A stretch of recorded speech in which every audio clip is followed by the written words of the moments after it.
Welcome to this week's video podcast. I'm Brent Dodge, owner of Alpine Physical Therapy. I'm here to talk today about a topic called fitness for 50 and further. I know what you're thinking, is it farther or further? But the reality is that if you're hitting 50 plus, you are further down the road. And that's where fitness becomes so important as we look down to those golden years. And we want to get there and be as healthy as we can possibly be to really improve our longevity, but also our quality of life. October was National Physical Therapy Month, and the slogan for this year's theme was "Move Forward. Physical therapy brings motion to life." And really for this 50 plus crowd, what I'm trying to convey today is the importance of motion. In fact, motion is anti-aging. I'll say it again. Motion is anti-aging. So if nothing else, I want to help you today make a decision to become more active than maybe you currently have been. Improve that mobility and improve that quality of life.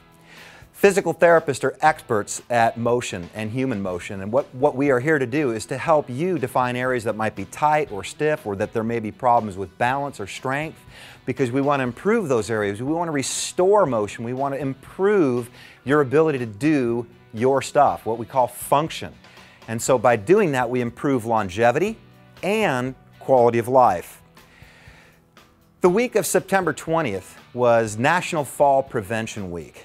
And the 23rd of that month was National Fall Prevention Awareness Day.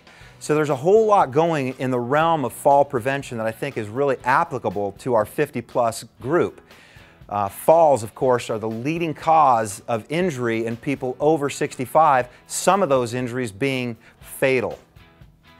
We spend about $19 million a year in the United States on rehab and other things to help with the injuries caused by falls. So I think talking a little bit about fall prevention is going to be an important aspect of helping you be mobile, but also to improve longevity and the quality of that longevity.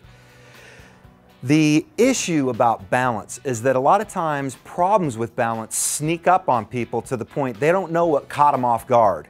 And so it is something that you need to be aware of, particularly as we go through life, and it's not something you need to wait until you're 65 to do. In fact, we need to be working on balance even into our 40s, then on to our 50s, so we maintain that balance for as long as possible and have that good quality of life. I talk about balance being a slippery slope. No pun intended, but in reality, when it does sneak up on us, we can end up in sort of a spinning cycle that heads downward in terms of our ability to do fun things, our ability to get out, our ability to stay healthy. And I wrap this up into what are called the 5 F's. And here's the take-home message that when we talk about a cycle, a downward spin in terms of loss of balance, we think of the 5 F's. First of all, there's fear. Really, fear of falling is one of the worst things that you can have, because that's going to have you pull back from activity. You won't be going to the mall and doing things with your friends maybe that you used to do because you're pulling back for fear of a fall. So the first F is fear, particularly fear of falling. The second is what I call fatigue. And that's the idea that when you're pulling back from activity, there's a really good chance that you're going to become deconditioned. You're going to lose muscle strength. You're going to lose bone density. And as a result, you're becoming deconditioned or fatigued. The problem with that is you can lead to frailty, where you're not in the good health that you used to be, and problems can ensue when there's fatigue. When there's fatigue or frailty, there's also the potential for the third F, which is a fall. And when people are falling, when they're in a condition of deconditioned or fatigue, when their body's frail, there's a really good chance that they can lead to the next F, which is a fracture. And that becomes a real problem because, see, people who've lost bone strength or bone mass, they don't have the strength they used to have, combined with problems with balance, that's an accident waiting to happen. And when people go on to have a fall, a lot of times when they break a bone, particularly if it's the hip bone, they're going to have some problems as a result of that can lead to our final F, which is failure. You see, people that end up who are frail, they end up having a fall, they fracture their hip, there's a very high likelihood that that person will end up dying in a very short period of time. The reason is the body has so much work to try and fix that broken area in the bone that it taxes the body to the point that the person goes into failure. So really, I want you to take home the 5 F's. Fear of falling. Fatigue and frailty, the idea that you become deconditioned, that leads to a potential fall. When that fall happens, there's a risk of a fracture and ultimately failure. The reality is that many falls can be prevented or controlled.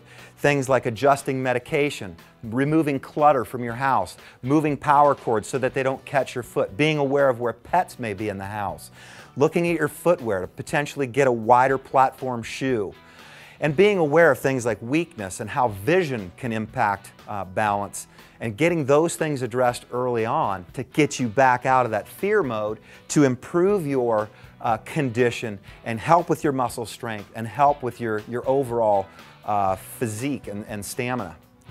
Something that's very closely related to balance, and when we talk about impact on people 50 plus and the importance of fitness for this age group, we've talked a lot about balance. The reality is that a lot of those balance conditions can be addressed quickly with the help of a physical therapist. Things that can be set up into something as simple as a home program, standing in a quarter, working on various balance moves that your physical therapist may teach you can have a very quick positive impact on your health and your balance.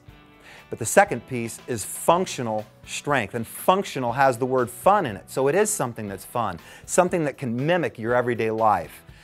When we talk about functional strength, we're talking about the importance of people in the 50-plus category who are, by nature, they tend to lose strength, and that's a reality. That's a measurable loss in strength. We've seen it happen. We've done the tests. We do grip strength testing on people that turn 50 and above, and we start to see a steady slope in decline in terms of strength.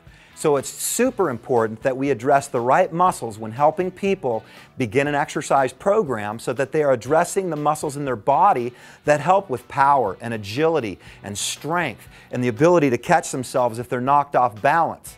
These are things that can be impacted through a rather intense program of exercise rather than just going on a walk or doing a light jog. What we're talking about is putting mass into the system. For example, lifting some weights, moving weight with something that you push or pull or something that you lift. Doing things like sitting to stand, a very common thing that we do day in and day out, turning that into an exercise. Or something called the Turkish Getup, which is basically an exercise that's done by having you lie on the floor, get up into a standing position, and go back down to the floor. Becomes a full body exercise that can help the right muscles build strength so that you actually get the benefits of toned muscles, muscles that can help you if you're bumped, to give you that strength and balance that you need so that you don't end up with a fall. For more information on improving functional strength, I want to turn your attention to another video that I have on our health information page of the website, and that is intensity interval training. I invite you at the end of this video podcast to click over to that video on intensity interval training and learn some of the methods that are used to improve specific types of muscle strength in your body.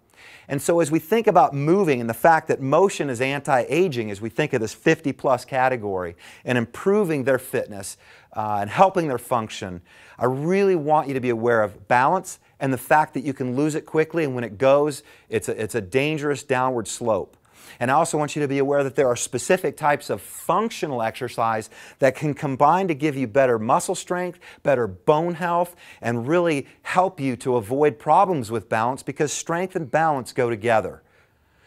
Thank you for joining me for this talk on fitness for 50 and further. And for more information, be sure to visit our website.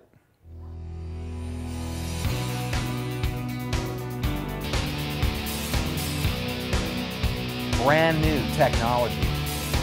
It's core training from head to toe. We're fortunate to have one of the few Coraline master instructors in the world.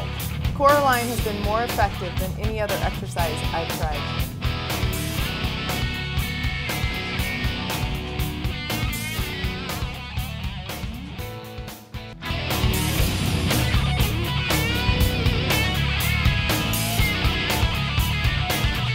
I'd like to give you a tip of the day regarding balance in particular. First of all, balance problems can be detected through a physical therapy evaluation, and many of these balance difficulties can be treated with physical therapy and in conjunction with a home program. I like to do a home program that involves what I call corner balance. So I'm on the inside corner. I put a chair in front of me so I'm safe if I were to lose my balance in one direction or another.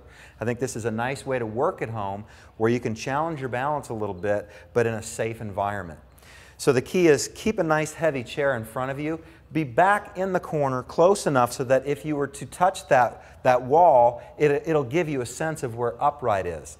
And I actually encourage you that if you need the wall, it's there. For example, if you were standing on one foot and you had a challenge with your balance, that might be difficult for you, that if you were to touch into the wall, you'd recalibrate, you'd recenter your balance.